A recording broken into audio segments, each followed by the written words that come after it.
کتنے ظلم کی بات ہے. اہل سنت کو جس ہستی سے پیار اور محبت ہے سیدنا فاروق اعظم رضی اللہ تعالیٰ عنہ، اس کا قاتل، اس کی مزار آج بھی ایران کے اندر موجود ہے، ابو لولو فیروز. اچھا، ابو لولو فیروز، اس کی بھی میں نے تحقیق کی ہے. وہ چوتھی پانچویں صدی ہجری کے ہیں، اور اس وقت اہل سنت کا غلبہ تھا ایران پر. ملا صرف ملا نہیں ہوتا، ذہنی عیاش بھی ہوتا ہے. تو میں نے اس کی تحقیق کی. یہ حضرت عمر فاروق رضی اللہ کو اس نے قتل کیا، وہ بھی خاص وجہ تھی. ٹھیک ہے، تو اس وجہ سے جناب اللہ اس کو جذباتی ہو گیا، اس نے قتل کیا. اب دیکھ رہی ہے کہ وہ مسلمان تھا یا غیر مسلم تھا. تو وہ مسجد میں نمازیں بھی پڑھا کرتا تھا، صفے میں سیدھے کیا کرتا تھا. بھائی پھر اس کو مواخذہ کیا گیا ہے، پکڑا گیا ہے، مارا گیا ہے، پیوند خاک کیا گیا ہے. اب وہ مرا وہاں ہے مدینے میں. یہ ایران والے کیسے لایا اس کے قبر کو اہتمام کے ساتھ؟ یہ ڈرامے بازی ہے مولویوں کی. انٹرنیٹ پر دیکھا ہے تو یہ جو غالی رافضی ٹائپ حضرات ہیں، ان کی طرف سے ایک بڑا عجیب و غریب اعتراض آیا ہے. یہ کہتے ہیں جی کہ یہ جو اہل سنت نے حضرت عمر رضی اللہ تعالیٰ عنہ کا جو قاتل ہے نا، جس نے ان کو شہید کیا، اس کا نام ہی ایسا رکھا ہوا ہے کہ ابو لولو فیروز مجوسی. کہتے ہیں جی ایسا لگتا ہے کہ اس کا وہ جیسے اس کے نام کا پارٹ مجوسی ہے. تو یہ کہتے ہیں جی کہ ہمارا ان سے یہ عقلی اعتراض ہے، پہلے تو مدینہ میں کام کوئی نہیں، دوسرا وہ مسجد نبی میں پہلی صف میں کر کیا رہے، اور بعد میں دوسرا اعتراض انہوں نے یہ کیا کہ جو تاریخی حوالے انہوں نے بے شمار پیش کی ہے کہ جو پاکستانی عالمی ہیں انہوں نے حوالے پیش کیے. جی انہوں نے کہا جی کہ یہ جو ہے نا، یہ بعد میں ان کی جو ایک بیٹی بھی تھی 6 سالہ، وہ بھی مسلمان تھی، تو وہ 6 سال کی بچی مسلمان کیسے تھی، پھر اس کو بھی قتل کر دیا، پھر رمضان باقی سٹوریوں کو نہیں ہم مانتے، جتنی بات ہے ہم اس کو ڈیفینڈ کرتے ہیں. صحیح بخاری میں حضرت عمر کی شادی 700 نمبر حدیث تفصیلی ہے. اس میں جب حضرت عمر کو زخم لگا ہے تو انہوں نے پہلا سوال یہ کیا ہے کہ یہ میرے پہ حملہ کرنے والا مسلمان ہے یا کافر؟ تو بتایا گیا مجوسی غلام ہے، کافر ہے. تو انہوں نے اللہ کا شکر ادا کیا کہ میری وجہ سے کوئی مسلمان جہنم میں نہیں جائے گا، کیونکہ ایک مسلمان کا دوسرے کو قتل کرنا جہنم میں لے جانے والا عمل ہے. تو یہ بخاری کے اندر ہی موجود ہے، یہ اہل سنت نے خود سے نہیں گھڑا، یہ صحیح بخاری کے اندر موجود ہے. کیونکہ آپ بخاری سے قتل کا واقعہ بتا رہے ہیں تو بخاری میں یہ موجود ہے کہ مجوسی تھا. دوسرا آپ کا یہ سوال کہ مدینے میں غلام کیا کر رہے ہیں، تو اسی کے اوپر ہی تو حضرت عمر نے کہا تھا کہ میں نے منع کیا تھا کہ ان مجوسی غلاموں کو مدینے میں نہ لاؤ.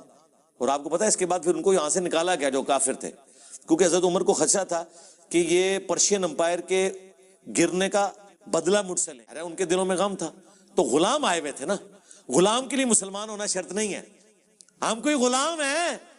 ہاں اچھا سر، ایک مجھے ابھی آپ بڑی خوبصورت گفتگو کی، لیکن میں جب دیکھتا ہوں کہ ابو لولو فیروز، یہ امیر المومنین حضرت عمر فاروق رضی اللہ تعالیٰ عنہ کا قاتل، ایران میں علامتی مزار ہے، لوگ آتے ہیں، زیارت کرتے ہیں، چڑھاوے چڑھاتے ہیں، منتیں مانگتے ہیں. خبر ہے نہیں سر، اور شیعہ اسے بابا شجاع الدین، ابھی میں آگے کرتا ہوں کہ آگے وہ بند کر دیا گیا، شیعہ اسے بابا شجاع الدین دین کا بہادر سپوت قرار دیں. 2010 میں مسلمان علماء کی عالمی تنظیم نے اپیل کی کہ ابو لولو فیروز کا مزار مسمار کر دیا جائے، مگر ایرانی حکومت نے ماننے سے انکار کر دیا. کئی شیعہ علماء نے تو کہا کہ یہ امیر المومنین حضرت علی رضی اللہ تعالیٰ کے شیعوں میں سے تھا. اس کے بارے میں دیکھیں، میں نے اپنے مجمع میں ایک بات کی تھی، ہمارے لوگ نہیں سمجھ پائے اس کو، میرے خلاف شروع ہو گئے. ابو لولو فیروز کا حضرت عمر کے ساتھ جو معاملہ تھا وہ کوئی اہل بیت کی محبت میں نہیں تھا. دیکھیں کچھ حقائق ہیں، اس کو آپ، یہ فورم نہیں ہے، میں بھی نہیں چاہ رہا یہاں ذکر کرنا، کہ احراق باب زہرا کا واقعہ پیش آیا، بی بی زہرا کے دروازے پہ گئے مولا علی کو لینے کے لیے، ایک لمبی داستان ہے. تو کچھ حقائق ہیں جن کا بے سرو بعض باتیں، شیعوں کی بعض باتیں ایسے ہی نہیں ہیں ہوا کے اندر، کچھ باتیں ہوئی ہیں، کچھ ہیں، اور کتابوں میں اہل سنت کی ہی کتابوں میں لکھی ہوئی ہیں، اور اہل سنت علماء آج اس کا بھرپور اقرار کر رہے ہیں. یعنی اس وقت جو کیفیات ہیں، میں اس کی طرف نہیں جانا چاہتا کیونکہ میں چاہ نہیں رہا اس طرف.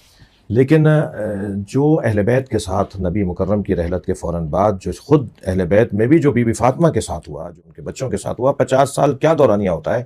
50 سال کی بات تو مجھے کل کسی لگتی ہے، میں 52 سال کا ہو گیا ہوں، مثال تھوڑے دن بعد مجھے لگے گا کل کسی بات ہے. 50 سال تو ایسے گزر جاتے ہیں. 50 سال کے بعد پورا کنبہ کاٹ دیا گیا کربلا میں، نبی کا سارا گھرانہ مار دیا گیا کربلا میں. کچھ تو ہوگا نا پیچھے سے چلتا آ رہا تھا کہ جو بھی تھا. تو یہ والی بات کرنا کہ صاحب یہ یکسر حضرت ساتھ ابو لولو فیروز کا جو معاملہ تھا وہ محبت اہل بیت میں نہیں تھا. یہ میں نے ایک تفصیل سے بات کی، ہمارے لوگ نہیں مانے اس بات کو، نہیں سمجھے اس بات کو. مغیرہ ابن شعبہ کا وہ غلام تھا ابو لولو فیروز، مجوسی، وہ ان کے پیسے نہیں دے رہا تھا وغیرہ، اپنے شعبہ اس کے اجرت نہیں دے رہا تھا، وہ شکایت لے کے حضرت عمر کے پاس آ گئے. حضرت عمر سے انہوں نے کہا تو حضرت عمر نے اسے کہا کہ بھئی تمہارا کام کیا ہے، کرنا کیا جانتے ہو، تمہارے مہارت کیا ہے. مختلف چیزوں کو پیسنے کی چکیاں بناتا ہوں، آج کل کے گرینڈر بناتا ہوں. انہوں نے فرمایا میرے لیے کب بناؤ گے؟ تو انہوں نے کہا میں آپ سے کچھ کہہ رہا ہوں، آپ مجھے کچھ کہہ رہے ہیں. کہا بھائی تم پہلے بتاؤ میرے لیے کب بناؤ گے. تو اس نے یہ سمجھا کہ یہ اپنے دوست کا ساتھ دے رہے ہیں اور میری فریاد نہیں سن رہے. تو اس نے یہ کہہ کے گیا کہ میں آپ کی ایک ایسی چکی بناؤں گا کہ ساری دنیا میں گھومے گی وہ. اور دوسرے دن آ کے اس نے چاقو آپ کے پیٹ میں مار دیا. قصہ ہے کہ وہ وہاں سے فرار کر گیا. ہماری کتابوں میں جہاں اس طرح کی باتیں جو آپ فرما رہے ہیں، ہماری کتابوں میں اس سے ہٹ کر بھی باتیں جیسے میں کہہ رہا ہوں، جی جی ٹھیک، تو ہم آن نہیں کرتے. جی ٹھیک. اور ہمارے نزدیک، میں ایک موٹا سا جملہ کہوں گا، ہمارے نزدیک مسلمانوں کا شیرازہ اہمیت رکھتا ہے، مسلمانوں کی جلالت اہمیت رکھتی ہے، مسلمانوں کی ابوہت اہمیت رکھتی ہے، جس کی بنیاد پر دسیوں باتیں ہمیں اپنے لوگوں کو سمجھانا پڑتی ہیں. کچھ مان لیتے ہیں، کچھ نہیں مانتے. تو یہ تھا کہ اس کو جو ہے شیعہ جو ایران ہے وہ بابا شجاع الدین کہتے ہیں اور بڑا ان کو گلوریفائی کرتے ہیں، کیونکہ مسلمانوں میں اہل سنت اور ان کی جو ہے وہ تصدیق ہے. تو اس معاملے کو لے کے جب سنیوں نے ان سے کہا کہ اس مزار کو مسمار کیا جائے، تو ایسا ایرانی حکومت نے نہیں کیا. تو اگر شیعہ ایسے افراد جنہوں نے رسول صلی اللہ علیہ وسلم کی بیٹی کو، اس کے قاتل کو سے راضی ہوں، بالخصوص کہ ہمارے پاس روایت موجود ہے کہ وہ شخص جنتی ہے. لیکن میں اس ایک اور بات کی طرف اشارہ کرتا ہوں کہ دیکھیں، آپ شیعہ حضرات اگر قاتل عمر کو اپنا ہیرو سمجھیں، خود شیعہ حضرات ہیرو سمجھیں اور اس سے خوشنود ہوں، تو اس میں تعجب کی کون سی بات ہے؟ وہ پوری دنیا جانتی ہے کہ ہم ابو بکر عمر کو اچھی نگاہ سے نہیں دیکھتے، لیکن تم تو عثمان کو اچھی نگاہ سے دیکھتے ہو. یہ کتاب ہے الاستیعاب، یہ جلد نمبر 1 ہے. اس کے مقدمے میں خود ابن عبد البر جو بہت بڑے محدث مؤرخ ہے، وہ لکھتے ہیں کہ اس کتاب کے سارے روایات جو ہیں میں نے جو نقل کی ہے معتبر علماء سے نقل کی ہے، جن کے کلام پہ اعتماد ہے اور اعتبار ہے. اور یہ استیعاب کی جلد نمبر 2 ہے، سنہ 1992 میں چھپی ہے. ملاحظہ کریں یہاں پہ صفحہ نمبر 767 فرماتے ہیں الثقات فی ان مروان قتل طلحة يومئذ وكان في حزبه. علماء کے درمیان اجماع کو اس بات کا مخالف ہی نہیں ہے کہ مروان ابن الحکم نے طلحہ ابن عبید اللہ التیمی کو، طلحہ وہی جو عشرہ مبشرہ میں سے جنگ جمل کے دوران قتل کیا تھا، وہ دونوں ایک ہی فوج میں تھے، اپنے آدمی کو قتل کیا. کیوں قتل کیا تھا اس کو؟ کیونکہ کہہ رہے تھے یہ عثمان کا قاتل ہے، میرے چچا کا قاتل ہے. اچھا، اور صفحہ نمبر یہ بہت اس کے حدیث بہت زیادہ ہے کہ اس نے اس کو جب قتل کیا ہے کہا کہ لا اطلب بثاری بعد اليوم. مروان نے طلحہ کو دیکھا یوم جمل کے وہ کڑا ہے، اس کو کہا کہ آج میں اپنے عثمان جو میرے چچا کا لڑکا ہے، میرا سسر ہے، میرا خلیفہ، میرا امام ہے، میں آج اس کا بدلہ لوں گا، اس کا آج کے بعد بدلہ لینے کی کبھی ضرورت ہی نہیں ہوگی. فرما بفخذہ فشکھہ بسرج، تو اس نے تیر مارا، اس طلحہ کو قتل کیا. تو میرے بھائی، آپ تو عثمان آپ کا امام ہے نا، تو آپ عثمان کے قاتل طلحہ کو کیوں گلوریفائی کرتے ہو؟ یہ جواب دے دو نا. عثمان کے قاتل طلحہ کو، کہ طلحہ اس کو عشرہ مبشر کیوں مانتے ہو؟ اور پھر اس کی دلیل کیا ہے کہ اس نے عثمان کو مارا، عثمان کا قاتل اس کے حکم جو ایک صحابی ہے جو روات بخاری مسلم میں سے ہے، اس نے اسی لیے طلحہ کو قتل کیا کہ عثمان کا قاتل ہے. مروان ابن حکم کے بارے میں اہل سنت میں آپ کو پتہ ہے کہ مروان ابن حکم کے بارے میں اہل سنت کیا سوچتے ہیں؟ جی بالکل، بخاری مسلم اس کے روایات ہیں. ابن الحجر الاسقلانی کہتا ہے لہ الرؤیا، اس نے نبی صلی اللہ علیہ وسلم کو دیکھا، صحابی ہے یہ شخص.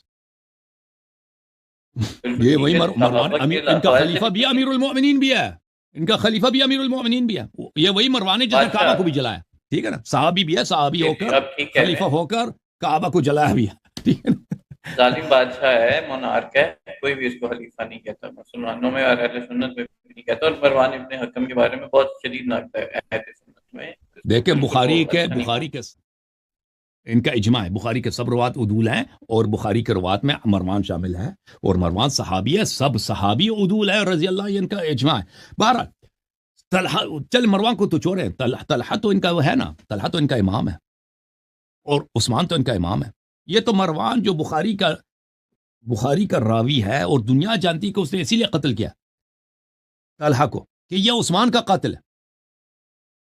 تو اگر شیعہ دیکھیں ہم ابو لؤلؤ فیروز رحمہ اللہ سے محبت کرتے ہیں تو واضح ہے ہمارے پاس حدیث ہے کہ یہ آدمی جنتی ہے. امام علی علیہ السلام نے فرمایا کہ یہ عمر سے کہا تھا کہ یہ شخص تجھے قتل کر دے گا اسی وجہ سے تجھے وہ جنتی ہوگا.